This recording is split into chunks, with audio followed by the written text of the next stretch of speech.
உங்கள் அனைவரின் செவிகளையும் இனிமையாக தீண்ட வரும் கதை.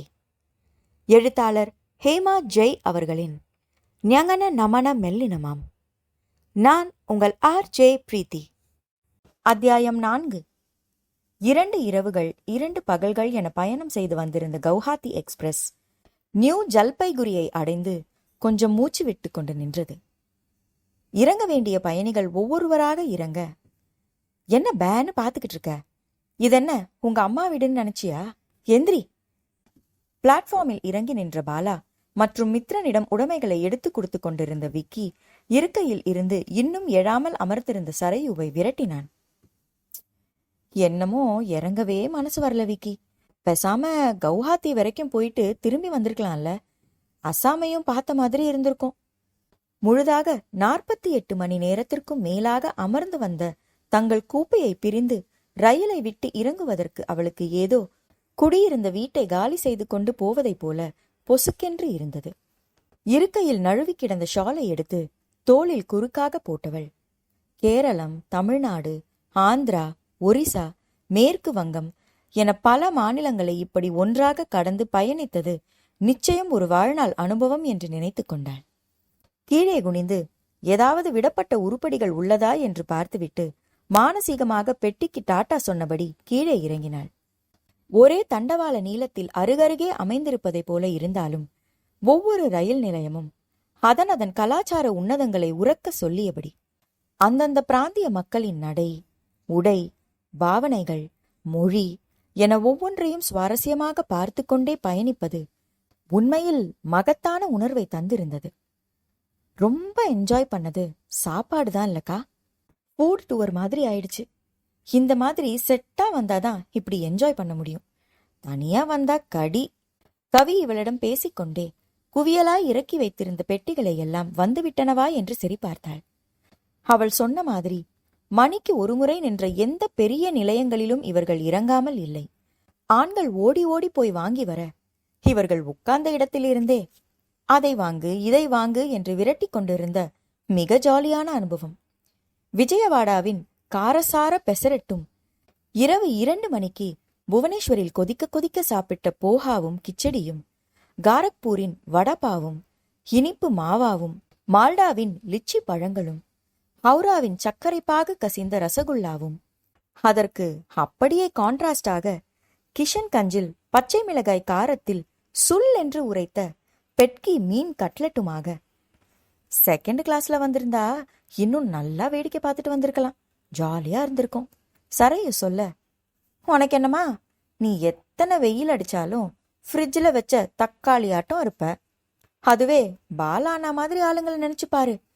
ஏசில வந்து இறங்கினதுக்கே தீஞ்சு போன கத்திரிக்காய் மாதிரி பாவம் வதங்கி போய் நிக்கிறாரு. விக்கி முன்னே நின்று கொண்டிருந்த பாலாவை சுட்டி காட்டினான். டேய், அது ஏன் ஒன்ன சொல்லாம என்ன கை காட்டுற? தடியா, இவன் அப்படியே சுண்டுனா ரத்தம் வர கலரு.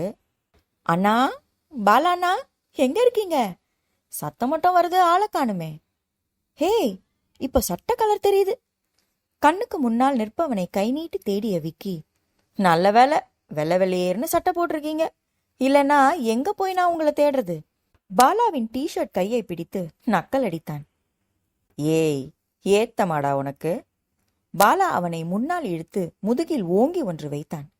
அனைவரும் சிரித்துக்கொண்டே தங்கள் மூட்டை முடிச்சுகளை தூக்கியபடி பிளாட்ஃபார்மில் நடந்தார்கள். நிற்க முடியாமல் தூங்கி வழியும் தருணை தூக்கிக் கொள்ள சரையு குனிய அருகே வந்த மித்ரன் தருணை தூக்கிக் கொண்டான். ஒரு வார்த்தை கூட பேச முற்படாமல் அவன் நகர்ந்து போன விதம் சற்று முன் சாப்பிட்ட மீன் முள்ளாக அவள் தொண்டையில் நெருடியது. பாலானா, இந்த ஸ்டேஷனுக்கு ஏன் பாலானா நியூ ஜல்பைகுரின்னு பேரு? அப்போ ஓல்டு ஜல்பைகுரி எங்க? என்னது, கிணத்தையே காணுமா?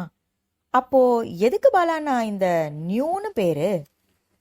சொல்லு பாலானா, சொல்லு.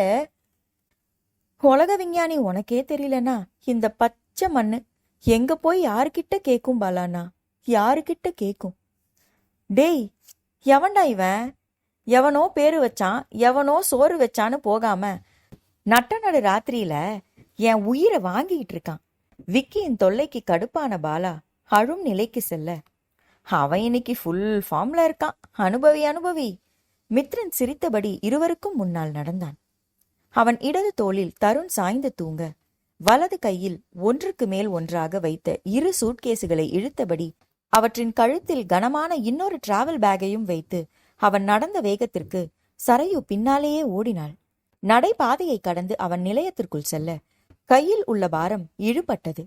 எதிலோ மாட்டிக்கொண்டது என்று அவன் திரும்ப, சரையு அவன் கையில் இருந்த கைப்பிடியை பிடித்து இழுத்து கொண்டிருந்தாள். என்ன? ஒன்னு அவனை கொடுங்க, இல்லை இந்த பெட்டியை கொடுங்க. ஓ, எனக்கு ஹெல்ப் பண்றீங்களா? வேணாங்க, நோ தேங்க்ஸ் என்றவன் ஈஸியா தான் இருக்கு என்றபடி நிற்காமல் தொடர்ந்து நடக்க ஆரம்பித்தான். சொல்றேன்ல, என்கிட்ட விடுங்க, நான் சும்மா தானே வரேன். தன் நடைக்கு ஈடு கொடுத்தபடி கூடவே வந்த சரையுவின் குரல் அவன் காதில் விழுந்த மாதிரியே தெரியவில்லை. சிரிக்கவே காசு கேட்பாங்களாமா, இதுல ஓடி வந்து உதவி பண்றாங்களாமா. ஆணியே புடுங்க வேணாம். முணுமுணுத்தபடி நடந்தவனின் வேகம் வெளியே இருக்கும் காத்திருப்பு அறைக்கு வந்த பின்னால் தான் அடங்கியது. ஓட்டமும் நடையுமாக அவனுக்கு வால் பிடித்து வந்த சரையு அவன் எதிரே நின்று கைகளை நீட்டினாள். திமிரு கொஞ்சம் நஞ்சம் இல்ல. புசு புசுவென்று மூச்சு வாங்கி தன்னை பார்த்தவளின் முகம் பார்க்காமல் தருணை தந்துவிட்டு பெட்டிகளை சாய்த்து நிறுத்தியவன் அங்கு வரிசையாக போட்டிருந்த இருக்கைகளில் ஒன்றில் அமர்ந்தான். அந்த ஏஜென்ட்டுக்கு ஃபோன் பண்ணி பாத்தியா பாலா? பண்ண. வண்டி வந்துகிட்டே இருக்கான். டிரைவரோட நம்பரை மெசேஜ் பண்றேன்னு சொன்னான்.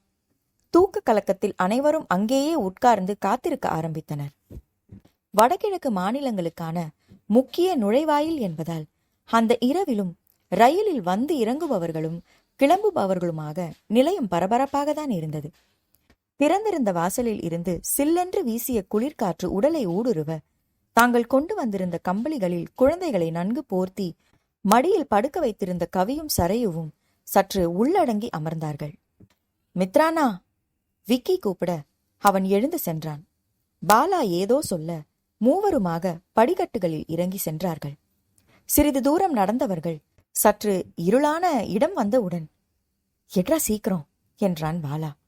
தன் பேண்ட் பாக்கெட்டில் கைவிட்டு விக்கி எதையோ தேட குளிருக்கு உதறிய பாலா பொறுமையின்றி ஃபாஸ்ட் ஃபாஸ்ட் விக்கி கையில் எடுத்ததை கிட்டத்தட்ட பிடுங்கி அட்டையை பிரித்தான். மூக்குக்கு அருகே வைத்து சப்பாடா என்றபடி ஆழ மூச்செடுத்து முகர்ந்தவன் முழுசா 3 நாள். ச்சே, மனுஷனுக்கு இந்த சுதந்திரம் கூட இல்ல. புலம்பிக் கொண்டே ஒரு சிகரெட்டை எடுத்து வாயில் வைக்க விக்கி தன் கையில் இருந்த லைட்டரை பொருத்தி பற்ற வைத்தான். அப்போ ஏன் நிலைமை? எலிதான் காயுது, எலி புழுக்கையும் சேர்ந்து காஞ்சிக்கிட்டு வருதே.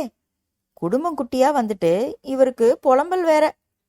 தான் ஒன்றை எடுத்து வாயில் பொருத்தி கொண்ட விக்கி பெட்டியை மித்ரனிடம் நீட்டினான். அவன் மறுப்பாக தலையசைக்க, ரொம்ப சீன் போடாதண்ணா, சும்மா எடு. மற்ற இருவரும் கிண்டல் அடித்ததில் மித்ரன் சிரித்தபடி ஒன்றை எடுத்துக்கொண்டான். விக்கி ஒவ்வொரு இழுப்பிலும் வாயில் குவிந்த புகையை சுருள் சுருளாக வெளியேற்றி அங்கிருந்த பனிக்கு அந்த வளையம் நின்று கரைவதை ரசனையுடன் பார்த்துவிட்டு அடுத்த இழுப்புக்கு போக, பாலா ஏதோ 10 நாள் சாப்பிடாமல் பட்னி கிடப்பவன் போல வேக வேகமாக ஊதினான். டீ கடை எங்க இருக்குன்னு பாருடா, சூடா சாய் குடிக்கலாம். டீ கடைனா வெளியில தான் போனோம். அங்க பானை வச்சு ஸ்டால் ஒன்னு இருக்கு. மீட்டா தஹி இருக்குன்னா சாப்பிடலாம். ஐயா, அந்த அசட்டு தித்திப்ப யாரு சாப்பிடுறது, அதுவும் இந்த ராத்திரியில? இருவரும் பேசிக்கொண்டே டீ கடையை தேடி நடக்க தன் கையில் இருந்த வெண்குழலை 2 விரல்களால் நெருடியபடியே மித்ரன் அவர்களை பின்தொடர்ந்தான். ஹலோ, உங்களுக்கு இந்த பழக்கம்லாம் இருக்கா? என்கிட்ட சொல்லவே இல்ல. இடுப்பில் 2 கைகளையும் வைத்து தன்னை முறைத்து பார்த்தவளின் முகம் மூடு பனியின் முன்பனி புகையாக அவன் கண்களுக்குள். நேர்ல பார்க்கலனா சத்தியம் பண்ணா கூட நம்பியிருக்க மாட்டேன். இப்ப கூட கண்ணால பார்த்தும் என்னால நம்பவே முடியல. அறையின் கதவை பிடித்துக்கொண்டே கோபமும் திகைப்புமாக அவள் பொடு பொடுக்க, கூல் கூல் மை டியர், எப்பவாவது தோணும் போது ஒகேஷனலா அடிக்கிறது தான். என்னமோ இன்னைக்கு தோணுச்சு, எடுத்தேன். வெளியில நின்னு கத்தாத, முதல்ல நீ உள்ளவா.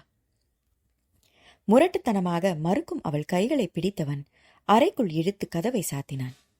அவன் கரத்தை உதறி கதவின் மேல் சாய்ந்து நின்றவள் கைகளை நெஞ்சுக்கு குறுக்கே கட்டியபடி அவனையே பார்த்தாள். காலேஜ்ல ஃப்ரெண்ட்ஸோட இருக்கும்போது பழகுனது, முழுசா விட முடியல. அதுக்காக செயின் ஸ்மோக்கர்னு நினைச்சிடாத. ரொம்ப ரொம்ப ரேர் தான். அவன் தன் கையில் புகைந்து கொண்டிருந்ததை புகைக்காமல் தன்னை கூரிய பார்வையால் துளையிடுபவளிடம் சமாதானமாக சொன்னான். நான் தான் சொல்றேன்ல, அங்க நின்னு லுக்கு விட்டுக்கிட்டே இருந்தா என்ன அர்த்தம்? அவள் பெருமூச்சுடன் அவன் அருகே வந்தாள். அவனுக்கு எதிரே ஸ்டூலை நகர்த்தி போட்டு அமர்ந்தாள். இங்க பாருங்க, சுத்தி வளைச்சு பேச விருப்பம் இல்ல. நேராவே சொல்லிடுறேன். நீங்க குடிக்கிறீங்களா? குடிங்க. நான் வேண்டான்னு சொல்ல மாட்டேன். ஆனா நானும் சேர்ந்து குடிப்பேன். வாட்? ஹலோ, 2 பேரும் இனி ஒன்னுன்னு ஆயிடுச்சு. இந்த கன்றாவிய மட்டும் எதுக்கு விட்டு வைக்கணும்? நானும் கத்துக்கிறேன்.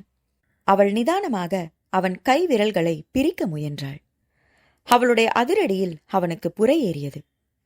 அடிப்பாவி, பொன்னாடி நீ! ஏன், பொண்ணுங்க குடிச்சா மட்டும் நுரையீரல் கருக்காதா? அங்க எரியிற நெருப்பு என்னையும் எரிச்சிட்டு போட்டுமே. அடச்சி, வாய மூடு. ஊங்கி அரைஞ்சன்னா தெரியும். ஐயோடா, அப்படியே இவரு சென்டிமெண்ட்ல துபக்கடீர்னு விழுந்துட்டாராம். எனக்கும் தான் வேணும், பிடிக்கணும்னு ஆசையா இருக்கு. எப்படின்னு சொல்லி கொடுங்களேன். ஏதோ விளையாட்டாக சொல்கிறாள் என்று இல்லாமல் அவன் விரல் இடுக்கில் எரிந்து கொண்டிருந்ததை அவள் பிடுங்க முயல, பல்ல உடைச்சு கையில கொடுத்துருவேன். என்ன கொழுப்பா? அவன் தன் கையில் இருந்ததை வேகமாக நசுக்கி தூக்கி தூர எறிந்தான். வேணான்னு நீ கெஞ்சணும், நான் பிகு பண்ணிக்கிட்டே மிஞ்சணும். அதுலதான் ஒரு கிக் இருக்கு. நீ என்னன்னா என்ன வெங்காயத்துக்கு? காலமெல்லாம் பொம்பளைங்க கெஞ்சதான் செய்யறோம். திருந்துறீங்களா நீங்க? அது என்னமோ மொத்த ஆம்பளத்தனமும் இந்த குடியிலையும் புகையிலையும் தான் இருக்கிற மாதிரி ஊதிக்கிட்டும் ஊத்திக்கிட்டும் திரியிறது.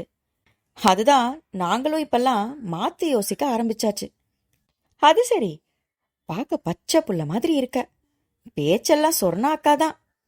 முதலாக தன்னை பார்த்த பொழுது சிரிக்க கூட யோசித்தவளா இவள்? அவன் கன்னத்தில் கை வைத்தபடி அவளையே பார்த்தான். இந்த பயம் எப்பவும் இருக்கட்டும். பங்கு கேட்டு வந்துருவான்னு பயத்திலேயாவது இனிமே இதெல்லாம் தொடவே கூடாது. மேஜை மேல் இருந்த முழு கேசையும் எடுத்து குப்பையில் வீசியவள், என்ன அப்படி பாக்குறீங்க? ரொம்ப ஒன்றும் ஃபீல் பண்ண வேணாம். நான் அந்த அளவுக்கு ஃபெமினிஸ்ட் எல்லாம் இல்லை. ஆனா இனிமே இதை கையில எடுத்தீங்கன்னு தெரிஞ்சது அப்புறம் இருக்கு உங்களுக்கு. சைக்கோ பொண்டாட்டி மாதிரி உடம்பு முழுசா சூடு வச்சு விட்டுடுவேன். நீ செஞ்சாலும் செய்வ. அவன் உல்லாசமாக சிரித்தான்.